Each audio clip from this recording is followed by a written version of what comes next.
kita, edisi yang ke-10 di bulan Ramadan ini.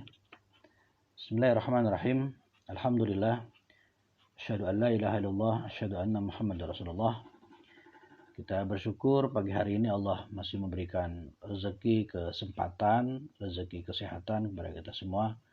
Sehingga pagi ini kita masih dapat melakukan amal kesolehan, menunaikan satu kewajiban syariat, yakni menuntut ilmu. Kita sama-sama mengaji, kita sama-sama mendaras buah pikiran Buya Natsir rahimahullah ta'ala. Yang pagi ini kita akan mendaras bersama-sama buku kecil beliau, judulnya Berbahagialah Perintis.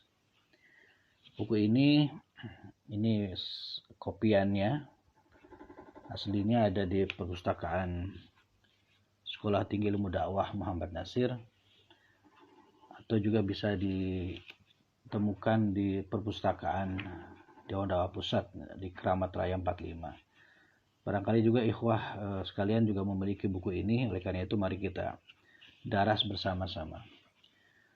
Buku Berbahagialah Perintis ini adalah ceramah beliau yang disampaikan pada kuliah subuh dalam rangka menyongsong 1 Muharram 1361 Hijriah di Masjid Al-Munawwarah Jakarta. Kita tahu bahwa cikal bakal berdirinya Dewan Dakwah Islam Indonesia adalah di Masjid Al-Munawwarah Jakarta tahun 1967.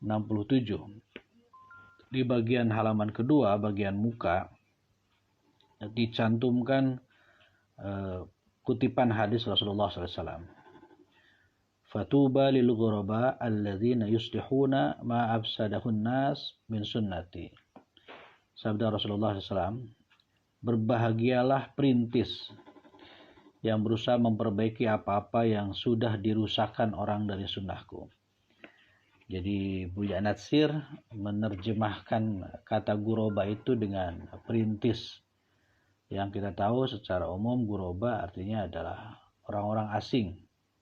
Nah, beliau secara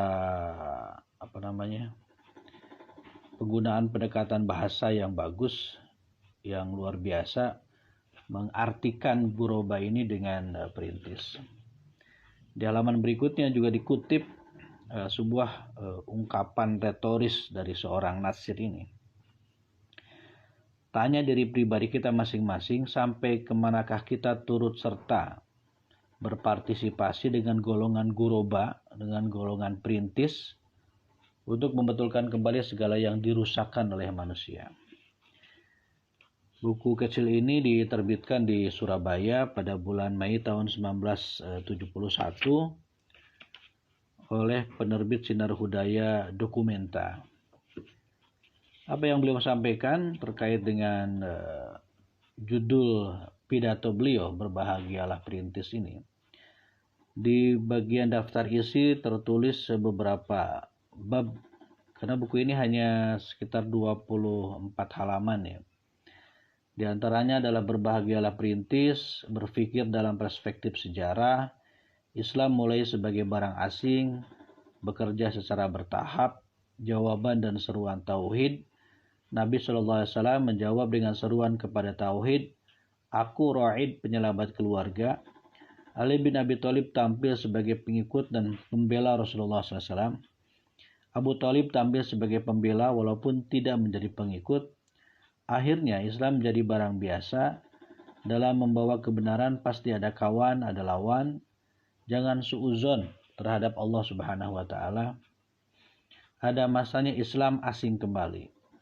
Ghuraba yang akan memperbaiki keadaan kalau kemunkaran tidak dilawan. Siapa ghuraba itu? Itulah bagian-bagian penting yang menjadi judul-judul bab di buku kecil ini, sekitar 24 halaman ini. Di bagian awal buku ini, redaksi yang disampaikan oleh beliau adalah redaksi yang sama dengan apa yang ditulis pula oleh beliau, yang kemudian dibukukan menjadi buku Fiqh Dakwah di bagian awal. Juga nanti ada bagian dari buku ini yang juga tercantum di bagian pertengahan dan bagian akhir dari buku Kitab Fiqh Dakwah. terkait dengan bagaimana cara dakwah Rasulullah SAW di awal-awal dakwahnya, yang mengundang keluarga, kerabat, dan keluarga besar beliau itu, lalu mendapatkan penentangan dari Abu Lahab. Memang begitulah para da'i, di waktu yang berbeda itu bisa menyampaikan materi yang sama tergantung dengan kebutuhan, gitu, dengan cara penyampaiannya tersendiri sesuai dengan konteksnya pada saat itu. Nah, di bab pertama ini adalah berbahagialah perintis ini.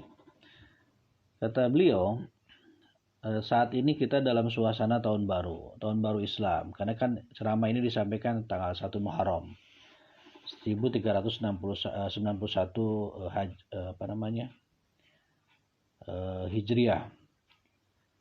Kata beliau, sebagai umat Muhammad SAW, kita tidak merayakan tahun baru, baik tahun baru Masehi maupun tahun baru Islam.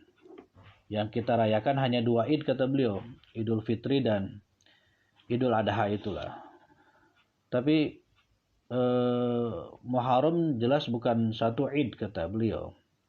Walaupun 1 Muharram itu juga kembali setiap tahun. Akan tetapi ada baiknya jika kita sebagai umat mengingatkan diri kita kepada perubahan-perubahan waktu itu, agar kita dapat mengambil pelajaran. Kemudian beliau menyatakan terkait dengan berpikir dalam perspektif sejarah. Jadi Islam mengajarkan supaya kita mempunyai perasaan waktu atau kesadaran bahwa waktu itu ada, dan bahwa waktu itu bertukar-tukar menurut takaran waktu. Nah, umat Islam diwajibkan oleh Al-Quran, kata beliau, mempelajari kejadian-kejadian di zaman yang lampau, sejarah umat yang lalu. Salah satunya adalah dalam Al-Quran surah Al-Qalam itu. Nun wal qalami wa ma yasturun. Demi kalam dan apa yang mereka tulis dengan kalam itu. Jadi catatan sejarah, naik turun derajatnya bangsa atau umat, kegiatan-kegiatan umat di satu masa, meningkatnya kesejahteraan ilmu pengetahuan, derajat dan makom yang telah dicapai oleh umat-umat di masa lalu. Jadi apa yang mereka tulis itu oleh kolam.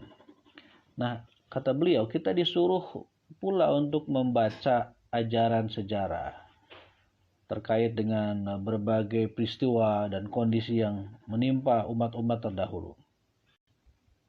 Bahwa ada sunnatullah yang tetap terjadi. Yang umat awalnya suatu bangsa, satu kaum, Allah angkat derajatnya sangat tinggi, sangat mulia, tiba-tiba bisa jatuh. Atau yang awalnya tidak diperhitungkan, kemudian bisa naik kembali, bisa berjaya. Itulah sunnatullah. Nah, kita disuruh, kata Buya Nasir ini, untuk memikirkan dan menyelidikinya. Kenapa? Karena memang Allah Subhanahu wa taala memerintahkan itu. Qul siru fil ardi fanzuru kaifa kana akibatul mukadzibin. Atau qul siru fil ardi fanzuru kaifa kana akibatul ladzina min qablu kana aktsaruhum musyrikin. Tadi An-Naml 69, sekarang Ar-Rum ayat 42. Jadi kita diperintahkan untuk berjalan di muka bumi, untuk memperhatikan bagaimana akibat bagi orang-orang yang mendustakan, orang-orang yang dahulu, agar kita bisa mengambil pelajaran. Dan kata beliau, itu adalah pelajaran sejarah. Jadi yang bisa kita ambil faedahnya sebagai seorang muslim dan muslimah, dengan kata lain diajak dan dilatih berpikir di dalam perkembangan zaman itu. Jadi kata beliau, kita tidak boleh hidup di dalam masa yang sekarang kita hidup gitu. Kita harus hidup merasakan diri dalam rangkaian masa yang panjang yang saling berkaitan, baik ke belakang ataupun ke depan. Inilah yang kemudian disebut dengan perspektif sejarah. Sehingga kata beliau, kita mampu menilai suatu peristiwa atau keadaan itu dari perspektif sejarah itu, bukan dari hanya apa yang sekedar terjadi pada hari ini. Itulah salah satu hikmahnya, kata beliau, bila kita pada waktu-waktu yang penting selain Idul Fitri, Idul Adha, mengingat kembali peristiwa-peristiwa dan perkembangan-perkembangan yang telah lalu untuk kita manfaatkan bagi masa sekarang dan yang akan datang. Kemudian beliau bicara tentang Islam mulai sebagai barang yang asing. Nah, kita memang sendiri mengetahui dalam sirah, dalam sejarah, bahwa Rasulullah SAW menyampaikan dakwah yang asing bagi masyarakatnya. Islam sendiri ajarannya dianggap asing oleh masyarakatnya. Kemudian beliau kutip satu hadis yang terkenal yang kemudian diambil sebagai judul buku ini. Badal Islamu ghoriban wa sayaudu kama bada'a fatuba lil ghuraba alladzina yuslihuna ma afsadahun nas min sunnati. Islam itu awalnya mulainya dianggap sebagai sesuatu yang asing, barang yang asing. Dan nanti kembali ia akan menjadi asing sebagaimana pada mulanya. Maka berbahagialah orang-orang asing itu. Yang orang-orang asing ini diterjemahkan oleh Pak Nasir sebagai para perintis yang akan membetulkan atau meluruskan segala apa yang telah dirusak oleh manusia sepeninggalku, kata beliau.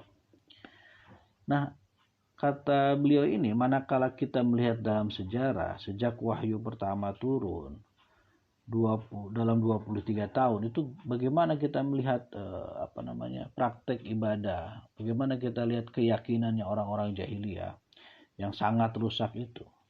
Lalu kemudian datanglah utusan Allah Subhanahu wa taala ini. Datanglah satu ajaran yang menyatakan Allah itu sesungguhnya satu, bukan dua, bukan tiga, tidak beranak, tidak diperanakan, tidak ada satupun yang sama dengan Allah itu. Ini adalah kata-kata wahyu, kata Buya Nasir. Yang bagi kaum jahiliyah, kalimat tauhid yang terkandung di dalamnya ini gorib, asing. Apa ini yang mereka dengar itu gitu? Itu sesuatu yang seperti jarang, nggak pernah mereka dengar, ganjil oleh perasaan dia. Maka pertama-tama dakwah itu di Mekah tentu saja dakwah Rasulullah SAW masih diterima oleh terbatas orang gitu, kelompok yang kecil saja, yang sedikit saja gitu.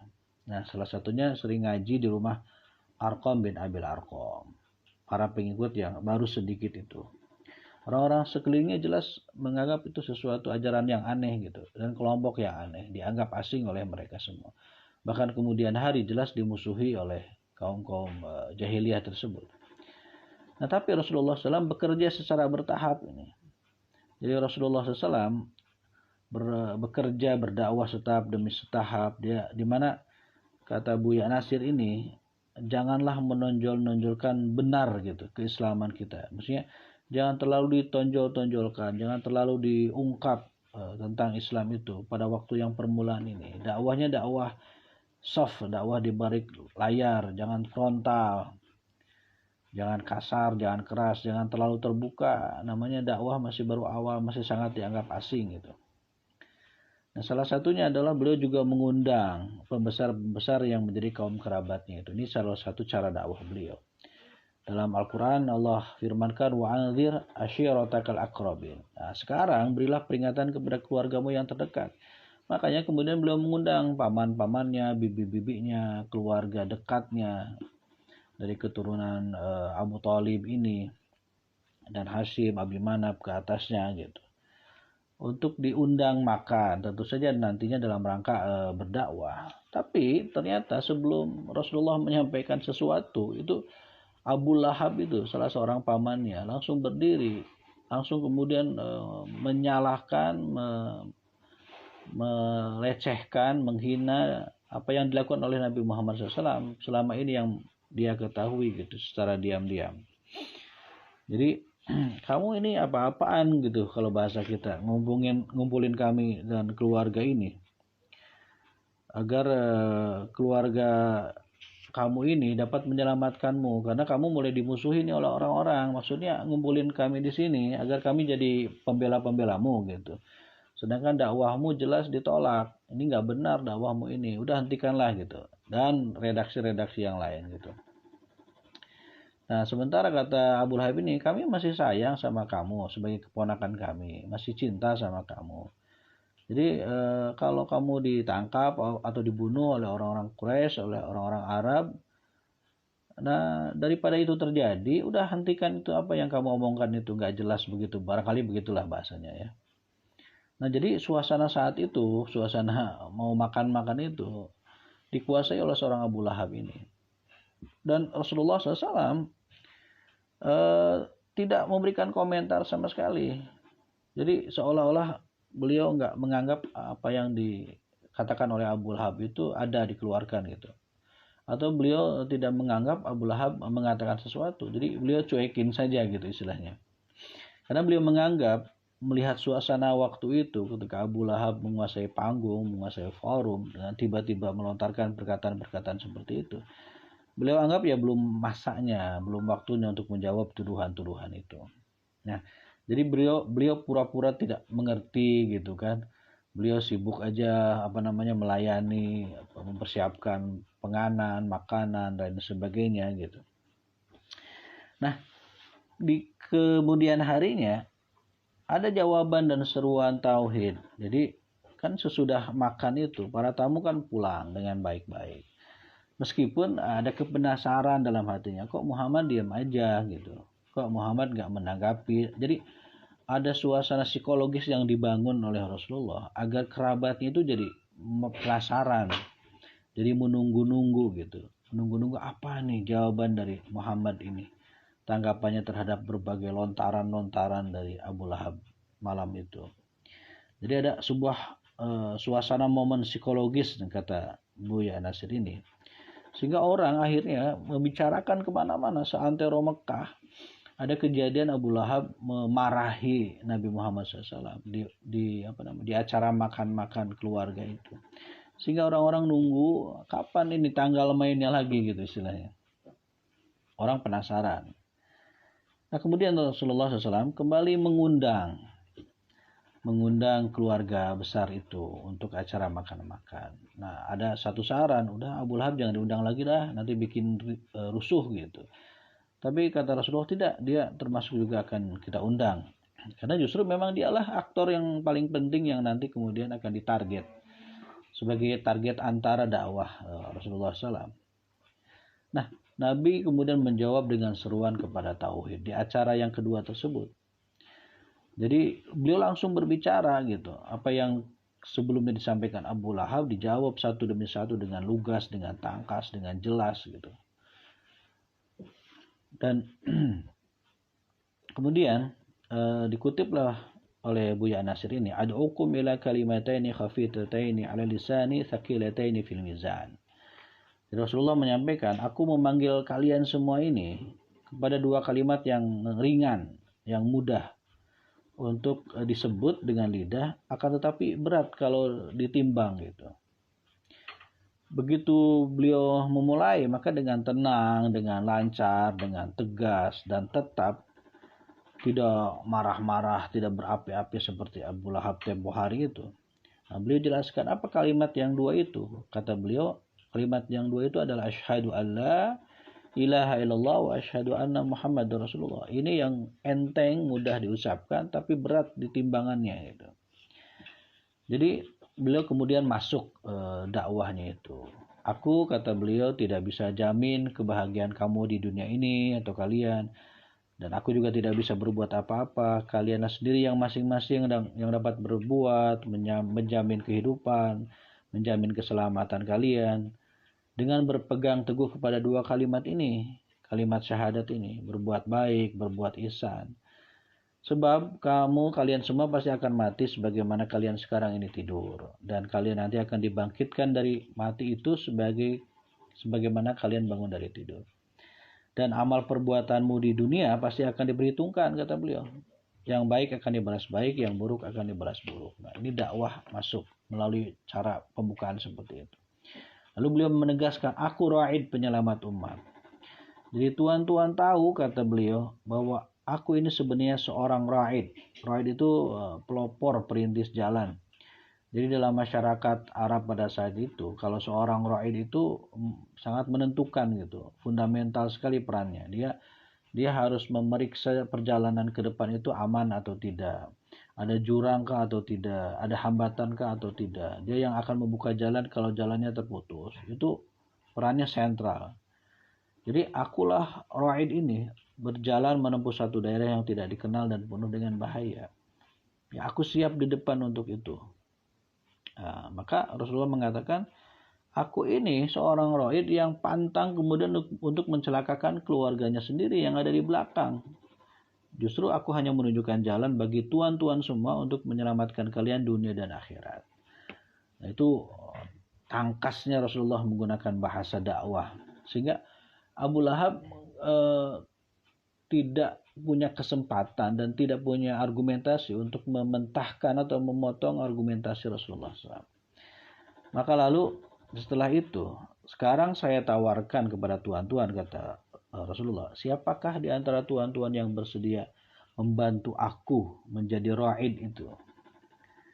Semua terdiam.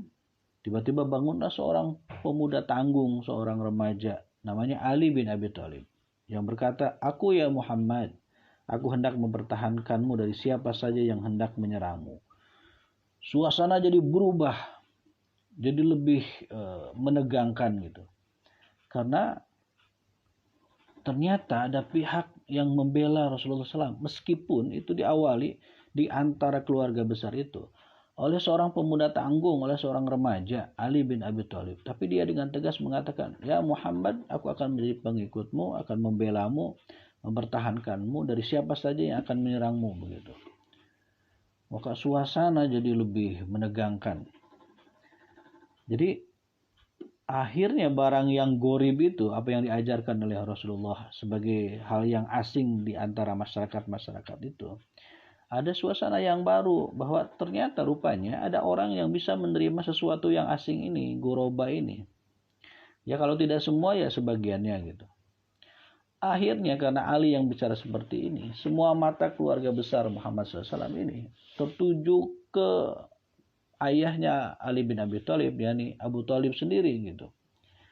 Paman Rasulullah SAW, di samping pamannya Abu Lahab tadi. Kemudian kita tahu bahwa Abu Thalib ini mengasuh Nabi Muhammad dari kecil, sangat mencintai Nabi Muhammad SAW. Nah, kemudian dia berkata, setelah semua pandangan menuju kepada beliau ini, aku akan lindungi engkau, hai Muhammad, walaupun aku tidak mengikuti apa yang engkau katakan itu. Aku ini percaya kepada yang dibawakan oleh nenek moyangku dahulu. Aku tidak mau berpindah agama, akan tetapi sebagai pamanmu, aku akan jadi pelindungmu. Dan kemudian itu kan terbukti betapa hebatnya perlindungan yang diberikan oleh Abu Thalib, paman Rasulullah SAW, kepada Rasulullah SAW. Maka setelah itu barulah mata semua orang berpindah ke Abu Lahab, yang masih terdiam sejak awal pertemuan dan awal pembicaraan itu, kata Pak Nasir. Yang jelas akhirnya menggerutu sendiri, ngomel-ngomel sendiri, marahnya makin tambah kuat gitu. Jadi dia merasa terpojok sekarang gitu. Dan dia tidak bisa berargumentasi bagaimana dia akan menentang dakwah Rasul kalau dia harus berhadapan dengan saudaranya sendiri, dengan Abu Thalib yang sama-sama paman Rasulullah SAW. Akhirnya dia pergi keluar mengatakan ini adalah sebuah penyelewengan. Akan tetapi saat itu perubahan sudah terjadi gitu. Ada orang sudah mulai mau menerima ajaran yang dianggap asing pada saat itu. Didukung pula oleh kekuatan yang tidak dapat dibuat main-main. Sehingga kemudian masyarakat terbagi menjadi dua. Masyarakat yang menerima dakwah yang dianggap asing itu, dan masyarakat yang masih menolak. Pada akhirnya, kata Buya Nasir, Islam jadi barang yang biasa. Maksudnya, jadi sesuatu yang tidak lagi dianggap asing, dianggap aneh, dianggap ganjil oleh masyarakat Arab pada saat itu. Dakwah mulai terus berkembang, orang masuk Islam semakin bertambah gitu. Meskipun tentu saja penentangan juga semakin kuat. Nah, dalam membawa kebenaran itu pasti ada kawan dan pasti ada lawan. Jadi memanglah orang yang hendak membawakan kebenaran itu ibarat orang berdiri antara dua pihak, kata beliau. Kawan dapat, musuh pun dapat gitu. Sehebat-hebatnya Rasulullah, sebaik-baiknya Rasulullah, semulia-mulianya Rasulullah SAW, ada musuhnya. Apalagi dakwah yang kita lakukan. Jelas kita bukan seorang Rasul, seorang Nabi, orang biasa yang ingin berdakwah mengajak kepada kebaikan. Masa kemudian kita berharap tidak dapat musuh? Rasulullah saja yang sangat mulia akhlaknya, yang sangat baik karakternya, ternyata beliau juga ada musuhnya gitu. Nah, hanya orang yang tidak bersedia mendapat lawan yang tidak pula akan memperoleh kawan sejati. Jadi kalau orang saya nggak pengen ada musuh gitu, saya tidak akan menentang orang-orang meskipun salah, maka sejatinya dia tidak akan memperoleh kawan yang benar, kawan yang sejati. Jadi tidaklah Tuhan memberikan kepada orang yang berjuang itu kawan saja, tapi juga lawan. Kalau memang lawan sudah tidak ada, tentu tidak akan ada lagi perjuangan, kata beliau. Tidak akan ada perjuangan kalau tidak ada lawan. Buat apa kita menyebut diri kita berjuang kalau tidak ada lawannya, tidak ada tantangannya gitu. Maka sulitnya itu adalah orang yang sedang memperjuangkan yang hak, matanya hanya tertuju kepada banyaknya lawan saja. Nah, seringkali kita merasa begitu. Ada rasa minder, rasa kecil, rasa inferior kalau kita melakukan dakwah gitu. Karena sukarnya kata beliau ini, seringkali orang yang sedang memperjuangkan yang hak, memperjuangkan kebenaran, pikirannya maupun matanya itu hanya tertuju kepada banyak sekali lawan kita ini. Banyak sekali musuh kita ini. Kuat sekali mereka gitu. Jadi yang dilihatnya itu hanya di mana-mana orang mengejek, orang memaki, orang menghina. Jadi kitanya sesak napas, putus asa, minder kitanya, kata beliau. Tapi harusnya dia melihat juga bahwa Allah mengadakan tiap-tiap sesuatu itu berpasangan. Dan hal ini pun dalam penegakan kebenaran ada pasangannya. Kalau ada musuh dakwah, pasti ada kawan dakwah. Ada sahabat dakwah gitu. Sebagaimana ada pria, wanita, ada negatif, positif, dan lain sebagainya. Nah, oleh karena itu kata beliau, selama kita masih hidup, undang-undang ini, sunatullah ini, kata beliau, akan terus terjadi gitu. Jadi jangan heran kalau kemudian ada yang memusuhi dakwah kita gitu. Lalu kemudian beliau bicara tentang jangan suuzon terhadap Allah Subhanahu wa taala. Ya, kita tahu bahwa bisa jadi tantangan dakwah kita keras, tantangan dakwah kita berat. Apa yang kita bawa kepada masyarakat dianggap masih barang asing, sesuatu yang baru. Lalu kemudian kita mendapatkan penentangan, mendapatkan perlawanan gitu. Dan kemudian kita merasa putus asa, kok tidak cepat dakwah ini, lambat sekali orang menerima kebenaran. Lalu kita bersuuzon kepada Allah Subhanahu wa taala. Kata beliau, jangan suuzon kepada Tuhan. Allah tidak akan meninggalkan kita. Coba ingat itu dakwahnya Nabi Nuh alaihissalam 950 tahun. Disebutkan dalam Al-Ankabut ayat 14 itu, walaqad arsalna Nuhan ila qaumihi falabitha fihim alfa sanatin illa khamsina aman. Nabi Nuh diutus kepada kaumnya itu 1000 tahun kurang 50 tahun atau 950 tahun. Dakwahnya lama sekali gitu. Dan pengikutnya juga ternyata sedikit. Nah, sementara kita baru berdakwah mungkin berapa bulan, berapa tahun, kita putus asa melihat kondisi masyarakat. Lalu kemudian kita menganggap Allah Subhanahu wa taala tidak memberikan pertolongan kepada kita. Nah, kata beliau, jangan suuzon sama Allah Subhanahu wa taala. Ada rantai panjang perjalanan dakwah ini gitu, yang kita hanya bagian dari rantai itu gitu. Jangan cepat-cepat berharap hasil. Jadi kata beliau, kita harus melemparkan cita-cita kita jauh ke depan. Apabila kita hendak bercita-cita, maka janganlah kepalang tanggung. Kerja yang kecil-kecil dan pendek-pendek itu juga akan menjadi panjang gitu. Jadi kalau kita melakukan aktivitas dakwah kita, umur kita juga kan tentu saja tidak panjang. Kita tidak melihat ada perubahan yang signifikan, ya jangan khawatir, karena dakwah itu adalah proyek sepanjang zaman. Mengajak orang kepada kebenaran, kebaikan itu adalah proyek dakwah manusia keseluruhan gitu. Ada estafeta di situ. Nah, kemudian beliau berbicara tentang ada masanya Islam asing kembali. Ternyata setelah awalnya dianggap asing oleh masyarakat jahiliyah, musyrik Quraisy, lalu kemudian Islam diterima secara luar biasa, secara umum oleh masyarakat. Tapi nanti kemudian Islam ini akan dianggap kembali sebagai sesuatu yang asing. Itu yang beliau sampaikan. Nah, apa ini namanya bolak-balik seperti ini itu keadaannya? Ya memang begitulah kata beliau, jalan sejarah, pendengaran dan telinga orang yang berkeliling sudah berubah. Bahkan pendengaran umat Islam sudah demikian berubahnya. Sehingga ayat Quran itu sudah menjadi barang baru lagi. Orang asing, orang Islam asing terhadap Islamnya itu sendiri. Kalau dulu wajar Islam dianggap asing bukan oleh orang Islam, tetapi oleh orang-orang yang sama sekali tidak mengenal Islam. Tapi kemudian hari justru Islam kembali asing, tapi asing justru di mata umat Islamnya sendiri. Nah, ini yang luar biasa. Luar biasa anehnya maksudnya. Al-Quran dianggap asing lagi. Al-Quran kata beliau hanya disimpan di lemari yang entah kapan dibukanya gitu. Orang nggak kenal, nggak akrab dengan Al-Quran. Lalu kemudian kepada sunnah-sunnah Rasulullah SAW juga orang merasa asing. Kok ibadah seperti ini, kok kayak begini gitu. Orang-orang mengerjakan satu ibadah ya hanya berdasarkan qila wa qala. Dulu nenek moyang juga kami begini, atau aba ana dalam istilah Al-Quran gitu. Jadi bagi mereka ketika Islam sudah dianggap asing oleh orang Islam sendiri, Quran itu nggak menarik lagi, hadis-hadis Rasulullah nggak menarik lagi gitu. Padahal inilah yang dulu dianggap asing oleh orang-orang bukan Islam. Kenapa di akhirnya justru ketika Islam asing kembali adalah asing di mata umat Islam sendiri. Al-Quran asing bagi mereka, mereka tidak akrab dengan Al-Quran. Hadis-hadis Rasulullah mereka tidak akrab. Amalia-amalia ibadah mereka tinggalkan gitu. Ya dapat kita lihat realitasnya lah saat ini. Nah begitulah dalam sejarah kata beliau, berganti masa jayanya dan masa suramnya. Sejarah itu begitu. Ada masa berjaya, kemudian ada masa keruntuhan dan lain sebagainya. Mereknya barangkali Islam juga gitu.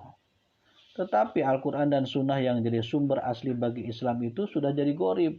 Ya agamanya Islam barangkali, KTP-nya Islam, ngakunya Islam, tetapi asing bagi orang Islam ini Al-Quran dan Sunnah itu. Nah inilah yang disebut dengan pada akhirnya Islam juga akan dianggap asing. Nah Rasulullah mengisahkan ini bukan untuk mengecilkan hati umat Islam, bahwa nanti suatu saat Islam ini juga akan dianggap asing. Bukan untuk mengecilkan hati kaum muslimin. Para pengikut Rasulullah waktu mendengar hadis ini saat itu dalam keadaan sehat walafiat, sejahtera, kuat, berani, merasa jadi umat terbaik gitu. Jadi Rasulullah SAW tetap jejakkan kaki para sahabat itu di bumi, disiram dengan air yang sejuk agar waspada, mawas diri. Suatu saat ini agama kalian yang sekarang ini kita sedang berjaya, sedang kuat, sedang sejahtera, akan dianggap asing kembali ini. Jadi akan ada masanya lagi di mana Islam itu menjadi asing di tengah-tengah umat, di tengah-tengah orang yang mengaku dirinya muslim, kata beliau. Barulah beliau berbicara tentang guroba yang akan memperbaiki keadaan. Tadi di awal disampaikan beliau menerjemahkan guroba ini dengan perintis. Nah, Rasulullah memperingatkan bahwa nanti itu akan ada orang-orang yang hendak atau melakukan kerusakan-kerusakan di dalam agama, merusak tentang konsep akidah, konsep sunnah, konsep ibadah, konsep akhlak, yang kemudian berakibat menjauhkan manusia muslim dari agamanya sendiri gitu. Mereka tidak pede, mereka justru tidak suka untuk beramal amal Islam gitu. Ada fenomena itu yang terjadi, dan saya kira kita mengetahui betul realitasnya di tengah masyarakat, di hadapan kita semua, praktek-praktek yang demikian. Maka di saat itu akan tampillah guroba, orang yang rela bahwa dia itu dianggap orang yang ganjil, dianggap tidak masuk hitungan, akan tetapi terus berbuat dan bertindak untuk menegakkan kembali kalimat Allah di tengah masyarakat yang sudah dirusak oleh segala macam cara berpikir, oleh segala macam kebudayaan yang merusak akhlak dan budi pekerti, bahkan merusak akidah. Jadi akan tampil kemudian, dan kita juga tahu ada ulama-ulama, ada kelompok-kelompok yang tetap berpegang teguh kepada Al-Quran, kepada sunnah gitu, mengerjakan amal-amal kebaikan di tengah-tengah kerusakan akidah, kerusakan ibadah, kerusakan akhlak di tengah masyarakat. Siap untuk dianggap aneh, siap untuk dianggap ganjil. Itulah para guroba itu, para perintis itu. Nah, lalu beliau sampaikan bahwa Allah Subhanahu wa taala mengaruniai umat dengan para guroba, yaitu orang-orang yang mau menegakkan kembali yang hak di tengah-tengah umat itu sendiri, walaupun mereka bukan rasul, bukan nabi, akan tetapi masyarakat itu sendiri melahirkan kelompok-kelompok yang membawakan obat penawar hidup kembali. Dan obat itu sumbernya bersumber dari Al-Quran dan Sunnah SAW. Nah, para guroba itu diselamat datangkan, disambut oleh Rasulullah SAW, fatuba lil ghuraba alladzina yuslihuna ma afsadahun nas min sunnati. Berbahagialah itu orang-orang seperti itu, para ghuraba itu, yang berusaha memperbaiki apa-apa yang sudah dirusak dari sunnah-sunnahku. Nah, sebagaimana dikatakan oleh Buya Nasir, Allah menjadikan manusia berpasang-pasangan itu. Ada hak, ada batil, ada aksi, ada reaksi. Tidak ada satu perbuatan yang tidak ada tantangannya. Begitu pula sesudah ada yang merusak masyarakat, akan ada pula yang membereskannya, membetulkannya. Itulah para ghuraba. Dan inilah yang kemudian beliau sampai kepada pernyataan terkait dengan kalau kemungkaran tidak dilawan. Jadi kemungkaran itu harus dilawan, harus dihadapi gitu. Jadi kata beliau, jika di suatu saat yang mungkar itu tidak ada lagi yang menantangnya, tidak ada lagi yang melawannya, terus kemungkaran terjadi begitu saja.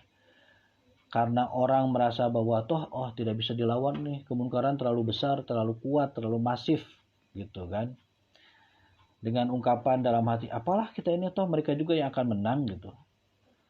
Karena mereka kuat, mereka hebat, mereka banyak gitu. Duitnya banyak, modalnya banyak gitu. Udah kita nggak akan menang deh gitu. Nah kalau begitu kata Buya Nasir, jangan nyesel nanti kalau Allah Subhanahu Wa Taala yang orang-orang baik itu juga akan mendapatkan hukuman di dunia ini. Orang-orang baik itu yang tidak berbuat apa-apa sebenarnya bukan orang baik. Ini penting ya, ini kuat sangat sangat penting ya. Bahwa kalau ada kemungkaran, terus orang-orang baiknya diam, maka orang-orang baik yang diam itu sebenarnya bukan orang baik, kata beliau. Kan kalau nggak salah ada hadis Rasulullah, kemungkaran itu akan menang dengan sendirinya kalau orang-orang baiknya diam gitu. Kalau yang memperjuangkan haknya diam gitu. Nah, orang baik-baik ini khawatir kalau dapat lawan gitu. Dan karena itu ia mau berkawan dengan semua orang gitu. Ke sini baik, ke sana baik, ya istilah orang anak pramuka itu, ke sini senang, ke sana senang gitu. Karena nggak mau dapat musuh, nggak mau konfrontasi dengan kemungkaran. Maka kalau orang baik-baik ini saja yang ada, maka orang yang baik-baik ini dihukum Tuhan juga, walaupun dia tidak membuat kesalahan. Wattaqu fitnatal la tusibanna alladzina dzalamu minkum khassah, bila kutip surah Ar-Ra'd ya. Bahwa hati-hati kalian, jaga diri kalian dari hukum Allah yang tidak hanya akan dijatuhkan kepada orang yang zalim saja, tapi juga akan dijatuhkan bagi orang baik yang tidak berbuat apa-apa terhadap kemungkaran yang terjadi, terhadap kezaliman yang terjadi gitu. Dia akan juga mendapatkan hukuman dari itu. Jadi kata beliau, praktisnya kalau kita mau selamat bertemu munkar, jangan lari. Karena dengan lari akan menambah kita masuk jurang. Orang yang melihat kemunkaran lalu lari, maka dia lari ke jurang. Orang melihat munkar lalu menahan dengan tangannya atau dengan kekuasaannya. Kalau tidak bisa dengan lisan, kalau tidak bisa dengan hati, ya sekurang-kurangnya dia menyelamatkan dirinya lah. Kalau banyak orang yang berbuat seperti ini, maka banyak pula lah yang selamat. Nah, kemudian kata beliau, kalau ada yang mengatakan, ya apa gunanya, toh kita juga tidak bisa bangun, tidak bisa bangkit. Orang kuat sekali itu musuh, pandai mengatur siasat, strategi, sementara kita pecah belah. Apa boleh buat? Nah, ini kadang kalimat-kalimat ini selalu dijadikan alasan, kata Bu Yasir. Alasan untuk tidak berbuat apa-apa. Gitu, seperti ada yang melakukan menggunakan haknya, katakan untuk berdemonstrasi gitu. Nah, itu kan diatur oleh undang-undang. Itu adalah aturan pemerintah gitu. Jadi salah satu bentuk ketaatan kita kepada penguasa, kepada pemerintah adalah menjalankan kebijakan pemerintah itu. Apa salah satu kebijakan yang boleh berdemonstrasi untuk menyampaikan kritik. Jadi kalau kita mengatakan kita harus taat kepada penguasa, harus taat kepada pemerintah, ya salah satunya harus demo, nggak? Contohnya begitulah ya. Jangan mengatakan kita taat kepada pemerintah, tapi anti demo, kan jadi aneh, inkonsisten gitu kan. Tentu saja demonya demo yang diatur pula oleh undang-undang, oleh konstitusi gitu kan. Nah, jadi kemudian udah mereka kuat, mereka hebat, kita nggak bisa ngapa-ngapain gitu. Nah, kadang ini dijadikan alasan untuk tidak berbuat apa-apa, kata Buya Nasir ini. Nah, oleh karena itu, kalau kita mau maju, mau kuat, meskipun kelompok kita kecil, ya, yang penting itu berbuat yang nyata, kata beliau. Nah, karakter kelompok ini, kata beliau, yang yakin akan apa yang dianutnya, yakni keimanan, keislaman. Lalu yang bersedia melakukannya dengan mengharapkan semata-mata keridhaan ilahi, tidak lain daripada itu. Jadi yang dia cita-citakan, dia harapkan dari perjuangan itu hanya ridha Allah. Lalu yang tidak ingin membuat sesuatu lantaran hanya hendak melihat hasilnya. Jadi kalau berjuang, orientasinya jangan hasil, tapi orientasinya proses. Nah, andai kata kita sudah tahu sebentar lagi kiamat akan datang, karena kebetulan sedang kita bercocok tanam, apa yang akan kita perbuat, kata beliau. Ini ada satu tulisan beliau pula, tebarlah benih itu meskipun kiamat akan datang. Jadi kata Rasulullah, lemparkan sajalah itu bibitnya, itu tanam saja. Juga beliau berpesan itu, bila datang kiamat sedangkan pada tangan salah seorang di antaramu ada sebuah cangkokan anak kurma dan dia masih sempat menanamnya sebelum kiamat itu terjadi, hendaklah dia tanam itu bibit itu, maka ia akan mendapatkan pahalanya. Maka moto bagi para guroba ini, kata Buya Nasir, tanamkan juga benih di tangan. Andai kata pun kita tahu sebentar lagi hari kiamat. Jadi jangan berhenti untuk bergerak, berhenti untuk melawan kemungkaran, berhenti untuk memperbaiki keadaan masyarakat, jangan berhenti untuk memperbaiki akidah, ibadah, akhlak umat. Meskipun tahu besok malam kiamat atau besok nanti sore kiamat, lakukan saja, karena orientasi kita adalah orientasi proses dalam dakwah. Soal hasil itu urusan Allah Subhanahu wa taala. Nah, yang terakhir ikhwah sekalian, inilah khitoh, kata beliau, dari jamaah yang dinamakan guroba atau mereka yang ingin masuk golongan guroba, untuk membetulkan, meluruskan kerusakan yang mulai tumbuh dalam masyarakat. Siapa yang akan kita tunggu lagi? Apa kita tunggu Ratu Adil datang ke tengah kita untuk memperbaikinya? Tidak. Apakah kita tunggu seorang Rasul yang akan datang? Jangan. Rasul tidak akan ada lagi sesudah Muhammad SAW. Nabi pun tidak ada. Ratu Adil jangan diharapkan. Para guroba bukan orang yang nunggu-nunggu. Mereka adalah orang yang ditunggu, gitu. Jadi jangan kita menunggu siapa nih akan meluruskan masyarakat, siapa yang akan memperbaiki akidah, ibadah, akhlak umat. Jangan ditunggu. Kitalah yang ditunggu, gitu. Kitalah yang harus bergerak, kata beliau. Jadi para guroba itu, tanya dari pribadi kita masing-masing, sampai kemanakah kita turut serta berpartisipasi dengan golongan-golongan guroba ini? Di mana kita di barisan guroba ini? Di mana posisi kita dari orang-orang yang ingin memperbaiki keadaan masyarakat ini, baik dunianya maupun akhiratnya? Nah, saudara-saudara semua adalah calon-calon guroba, insya Allah. Kalau saya melihat tadi, kata beliau, begitu mudahnya saudara-saudara memberikan dana sumbangan 100.000, 150.000 untuk menyelesaikan bangunan Masjid Al-Munawwaroh ini. Nah, padahal barangkali saudara sendiri tidak akan sempat ikut memakai masjid ini. Itulah, kata beliau, salah satu dari sifat-sifat orang yang hendak memasukkan dirinya kepada kaum guroba. Orang yang muslih yang hendak memperbaiki masyarakat ini.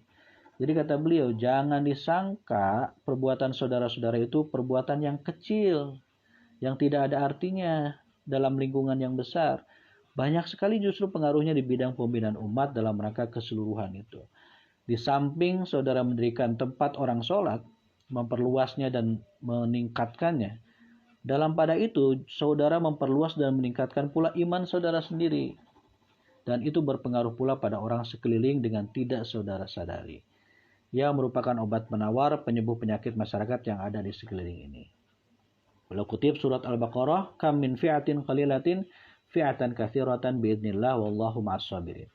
Berapa banyak orang yang sedikit, golongan sedikit mengalahkan golongan yang banyak dengan izin Allah, dan Allah beserta orang-orang yang sabar. Jadi mudah-mudahan, kata beliau, Allah Subhanahu wa taala akan mengaruniakan kekuatan batin kepada kita untuk menghadapi kemungkaran dari orang-orang yang ingkar. Kita adalah guroba yang siap bergerak, tidak menunggu guroba, tapi kita adalah para perintis yang bergerak untuk menyelesaikan berbagai persoalan-persoalan di masyarakat. Inilah kajian beliau terkait dengan hadis tentang ghuraba. Al-Islam bada ghoriban wa sayaudu ghoriban kama bada fatuba lil ghuraba. Mudah-mudahan kita adalah bagian dari ghuraba ini, atau bahkan kita adalah awal dan pelopor dari orang-orang yang memperbaiki kehidupan masyarakat, kehidupan keagamaannya, akidahnya, ibadahnya, dan akhlaknya. Saya kira itulah daras kita terkait dengan buku Berbahagialah Perintis Buya Dr. Muhammad Nasir. Insya Allah kajian ngaji Nasir kita setiap pagi selama bulan Ramadan kita akan lanjutkan esok hari di jam yang sama, jam 5.30 sampai jam 6. Harap agar bisa lebih awal kita bergabung agar tidak ketinggalan, meskipun nanti rekaman ini bisa disimak ulang di Menafsir Nasir atau nanti di channel YouTube Nasir Corner. Silakan di subscribe, silakan di share agar jadi jariah bagi kita semua. Bagi yang ingin mendapatkan buku-buku Buya Nasir juga bisa follow akun Instagram Nasir Corner. Saya kira itulah pertemuan kita, kajian kita pagi hari ini. Mudah-mudahan Allah memberikan keridhoannya kepada kita semua. Allah menerima seluruh amal ibadah kita di hari ini. Hadanallahu wa iyyakum ajma'in. Aqulu qouli hadza wa astaghfirullah li wa lakum. Assalamualaikum warahmatullahi wabarakatuh.